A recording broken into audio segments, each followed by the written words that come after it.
इंसान करता है, बस एक दावा करता है और वो है डर।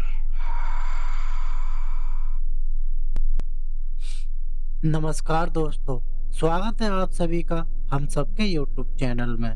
दोस्तों, इस चैनल पर हम आपके लिए ढूंढ ढूंढ के लाते रहते हैं बड़े बुजुर्गों से सुनी हुई और सब्सक्राइबर्स की भेजी दिल दहला देने वाली रहस्यमय भूतिया कहानियां। तो चलिए सुनते हैं आज की कहानी। एक 35 वर्षीय व्यक्ति जिसका नाम विवेक बंसल था, अपनी गाड़ी में बैठा घर जा रहा था।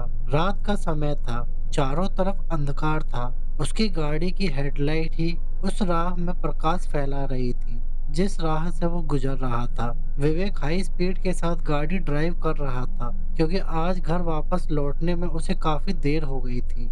गाड़ी ड्राइव करते हुए अचानक उसकी गाड़ी के सामने एक लड़की आ गई। इससे पहले कि वह ब्रेक मारकर उस लड़की को बचाने में सफल हो पाता, तब तक उसे बहुत देर हो गई थी। जरा भी मौका न पाते हुए वह अपनी कोशिश में विफल हो गया। लड़की को गाड़ी की भयंकर टक्कर लगी। परिणाम स्वरूप वो अपने स्थान से उछलकर दूर जा गिरी। गाड़ी रोककर विवेक बाहर आया और एक्सीडेंट में जख्मी होकर सड़क पर गिरी लड़की की ओर दौड़ पड़ा। लड़की के करीब पहुंचकर उसने देखा कि वह बुरी तरह से जख्मी हो गई है। उसका चेहरा खून से सन गया था। लहूलुहान हो जाने के साथ वो लड़की अचेत अवस्था में थी। विवेक ने झट से उसकी नब्ज को चेक किया, दिल की धड़कने को चेक किया।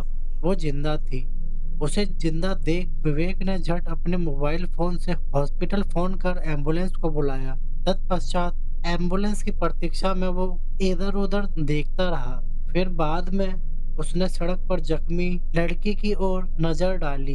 विस्मय से उसकी आंखें फैलती चली गई क्योंकि वो लड़की गायब हो चुकी थी। विवेक हैरान परेशान था कि आखिर वो गई तो गई कहाँ, और इस हालत में जिसमें कोई भी ग्रस्त होने के बाद अपनी जगह से 1 इंच भी नहीं हिल सकता, वो इतनी गंभीर हालत में उठकर कैसे जा सकती है।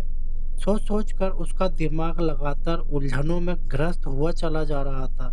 कुछ भी समझ में न आने के कारण वो वापस अपनी गाड़ी में गया और घर के लिए रवाना हो गया।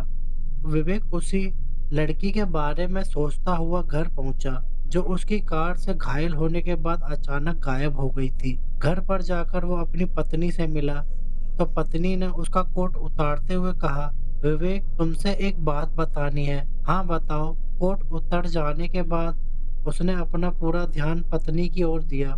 एक लड़की है, बहुत गरीब भी है और बेसहारा भी। हाँ तो? उसने नम्रतापूर्ण पूछा। उसे नौकरी की तलाश थी। पत्नी ने बताया, मैंने उसे नौकरी दे दी है। क्या नौकरी दे दी? घर के सभी कामों की। ओके, वो आराम से बोला। एक बात और। हाँ बताओ।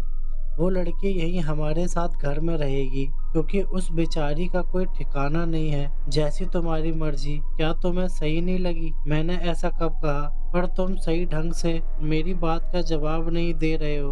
वो दरअसल आज मैं बहुत थक चुका हूँ। ऑफिस में काम था ना। बाकी तुम्हारी किसी भी मर्जी पर मुझे बिल्कुल ऐतराज नहीं है, उसने मुस्कुरा कर कहा था। पत्नी भी मुस्कुरा दी, बोली, आओ मैं तुम्हें उस लड़की से मिलवा देती हूँ। वो विवेक का हाथ थाम उसे किचन की तरफ ले गई। जिस लड़की को उसने अपने घर नौकरी दी थी वो किचन में बर्तन धो रही थी। उस लड़की के सामने विवेक को लाते हुए वह बोली, शालिनी। लड़की का नाम शालिनी था। शालिनी ने दृष्टि उनकी ओर उठाई तो विवेक की पत्नी बोली, ये है मेरे पति जी।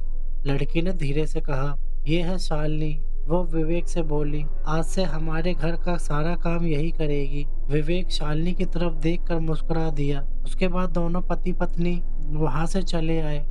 शालिनी के होठों पर कुटिल मुस्कान सजी। उसने नल खोला तो पानी की जगह खून उसमें से बहने लगा।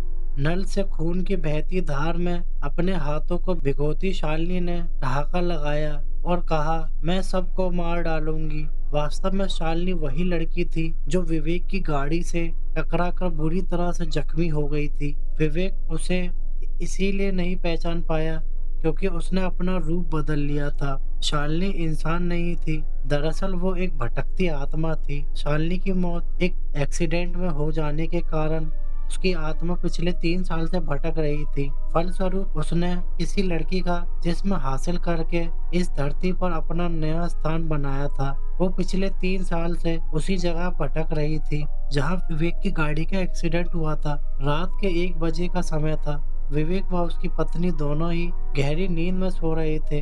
अचानक पत्नी को सुनाई दिया कि कोई किचन में बर्तनों के साथ छेड़छाड़ कर रहा है। बर्तनों की आवाज कान में पड़ने के बाद वो जाग गई, मगर जल्द ही फिर से सोने की कोशिश करने लगी थी। 3 मिनट गुजर गए, बर्तनों की आवाज बराबर आती रही। तंग आकर वो उठी और किचन की तरफ चली गई। किचन में आकर उसने देखा कि शालिनी बर्तन धो रही है। उसकी तरफ शालिनी की पीठ थी। वह बोली, इतनी रात गए तुम बर्तन क्यों धो रही हो? जवाब में शालिनी ने कुछ न कहा। वह बार बार बर्तन धोने लगी। तुम कुछ बोल क्यों नहीं रही हो शालिनी? कहते कहते वो शालिनी के करीब चली गई, उसके बराबर में आकर खड़ी हो गई, परंतु शालिनी फिर भी खामोश ही रही। उसकी खामोशी से परेशान होकर वो जरा तेज आवाज में बोली, कुछ तो कहो। इसी के साथ शालिनी ने अपना चेहरा उसकी तरफ घुमा दिया। शालिनी की आंखें देखकर विवेक की पत्नी इतनी बुरी तरह डरी कि उसकी हलक से आवाज तक नहीं निकल पाई। वह स्लेब पकड़कर अपने स्थान पर ज्यों की त्यों खड़ी रह गई। सफेद बल्ब की तरह चमक रही थी। एक पल भी न गवाते हुए शालिनी ने उसका गला दबा दिया। जल्दी ही उसने फड़फड़ाते हुए दम तोड़ दिया। उसे खत्म करते ही शालिनी विवेक के पास पहुंची। विवेक सो रहा था। वह उसके करीब लेट गई। इसी के साथ उसने विवेक को जगा दिया। विवेक ने शालिनी का ये डरावना रूप देखा। झट से उसने वहां से भागने की कोशिश की। इससे पहले कि वो भाग पाता, शालिनी ने उसे पकड़कर वहीं लिटा लिया। तुम जानते हो मैं कौन हूँ? नहीं, वह घुटी घुटी आवाज के साथ बोला। मैं वही लड़की हूँ जिसका तुम्हारी गाड़ी से एक्सीडेंट हुआ था और वो गायब हो गई थी। विवेक तुरंत समझ गया कि वो कोई प्रेत आत्मा है। अब आगे विवेक का कोई भी मौका न देते हुए शालिनी ने बहुत मजबूती के साथ उसका गला पकड़कर दबा दिया। विवेक भी अपनी पत्नी की तरफ फड़फड़ाते हुए दम तोड़ने लगा। दम तोड़ने के सिवा कुछ न कर सका। दोनों को मौत की नींद सुलाने के बाद शालिनी दोबारा अपने नए शिकार के लिए अपने ठिकाने पर पहुंच गई।